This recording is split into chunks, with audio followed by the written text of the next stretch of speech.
Bonjour à toutes et à tous et bienvenue dans ce nouveau cours de SVT. Alors, aujourd'hui, on va s'attaquer à un paradoxe qui est absolument fascinant. Imaginez un organisme qui ne peut pas bouger. Il est littéralement enraciné sur place. Et pourtant, cet organisme a réussi à conquérir la quasi-totalité de la planète. Je parle bien sûr des plantes. La question qui va donc nous guider tout au long de cette séance est la suivante. Comment une plante, incapable du moindre déplacement, fait-elle non seulement pour survivre, mais pour se reproduire et disperser sa descendance aux quatre coins du monde? C'est un défi évolutif immense et vous allez voir que les solutions développées par les plantes sont absolument géniales. Alors, voici notre plan de match. On va commencer par bien poser le problème, ce fameux défi de l'immobilité. Ensuite, on explorera les deux grandes stratégies des plantes. D'abord, la conquête de proximité, puis les alliances à grande échelle pour aller plus loin. On s'intéressera à l'art du loyage des graines et surtout, on terminera par une partie méthode pour voir comment mobiliser tout ça et cartonner à l'épreuve d'analyse de documents du bac. Allez, on attaque. Première stratégie, imaginez une plante qui se trouve dans un environnement parfait pour elle. Son objectif numéro 1, c'est quoi? C'est d'occuper le terrain et vite. Et pour ça, la méthode la plus directe, c'est la conquête locale, par le clonage. La reproduction asexuée, qu'on appelle aussi multiplication végétative, c'est l'art de l'efficacité pure. C'est simple, la plante mère produit des descendants qui sont ses copies conformes, des clones parfaits. C'est une stratégie redoutable pour saturer un milieu quand les conditions sont bonnes. Pas besoin de chercher un partenaire, c'est rapide, ça coûte peu d'énergie, bref, ça marche. Et pour se cloner, les plantes ont développé une véritable boîte à outils d'organes spécialisés. Regardez bien, on a les stolons du fraisier, ces fameuses tiges qui courent à la surface du sol pour aller s'enraciner un peu plus loin. Sous terre, les rhizomes de l'iris tissent un véritable réseau. Les tubercules de la pomme de terre, eux, sont des réserves de nourriture capables de donner un tout nouveau plant. Et bien sûr, les bulbes, comme l'ail. Chaque gousse est une future plante en puissance. Parfois, il suffit même d'un simple fragment qui se casse, comme chez l'élodée dans les aquariums, pour créer un nouvel individu. Mais comment est possible à partir d'un simple bout de tige? Eh bien, les plantes ont un super pouvoir. Un mot que vous devez absolument retenir, la totipotence. Qu'est-ce que ça veut dire? Ça signifie qu'une seule cellule végétale, même si elle est déjà spécialisée, peut en quelque sorte revenir en arrière, redevenir une cellule souche, puis se multiplier pour reformer tous les organes d'une nouvelle plante. C'est cette magie cellulaire qui explique tout le clonage chez les végétaux. Bon, la conquête locale, c'est efficace, mais ça a une grosse limite. Si l'environnement change ou si une maladie débarque, tous les clones, identiques, sont vulnérables. Pour s'adapter sur le long terme et conquérir le monde, il faut une autre approche. Une stratégie qui mise tout sur la diversité génétique, la reproduction sexuée. Ce tableau, il est vraiment clé pour comprendre le compromis évolutif. D'un côté, le clonage. C'est rapide, c'est parfait pour dominer un endroit précis. Mais c'est risqué. De l'autre, la reproduction sexuée. C'est plus lent, c'est plus compliqué, mais grâce au brassage génétique, ça crée des descendants tous uniques, tous différents. Et cette diversité, c'est l'assurance vie de l'espèce face au changement. C'est la clé pour coloniser de nouveaux milieux. Mais pour ça, la plante a besoin d'aide, elle a besoin d'alliés. Et l'outil central de cette stratégie, c'est la fleur. C'est une merveille d'ingénierie, une véritable usine à reproduction.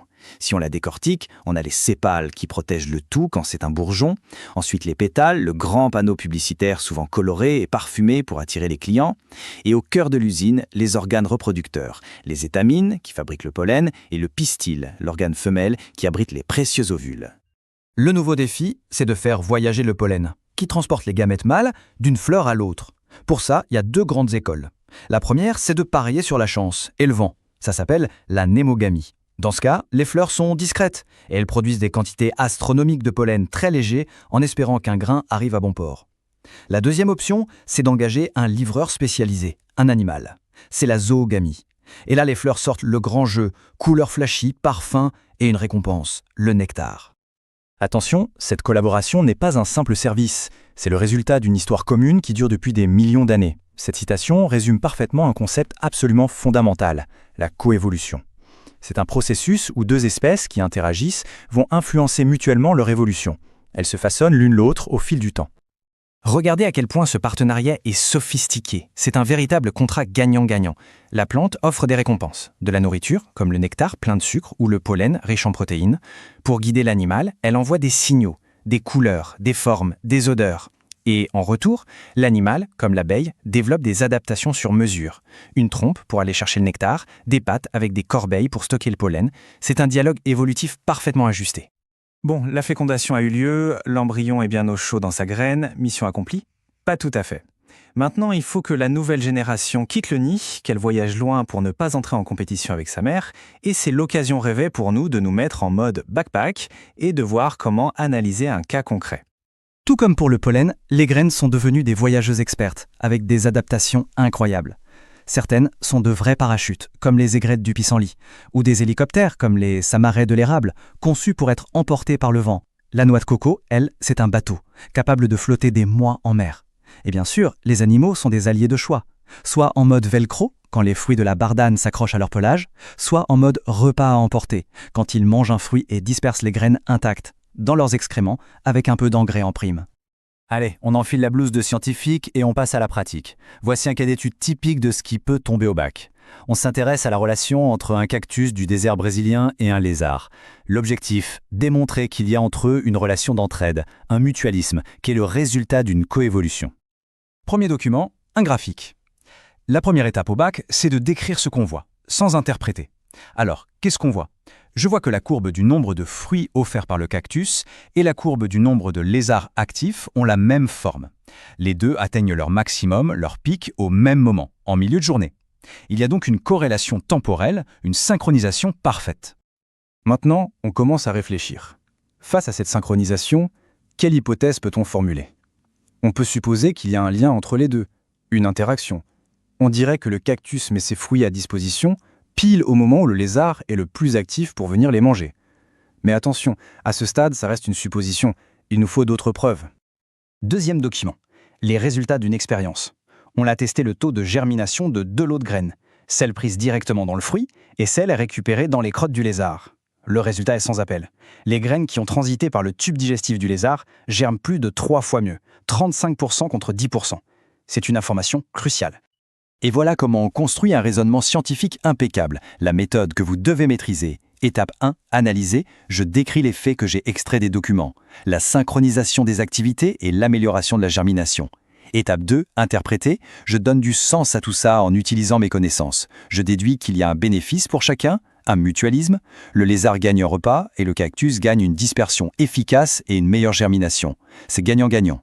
Étape 3, conclure, je rassemble tout et je réponds à la question de départ. Oui, ces adaptations réciproques sont bien la marque d'une coévolution.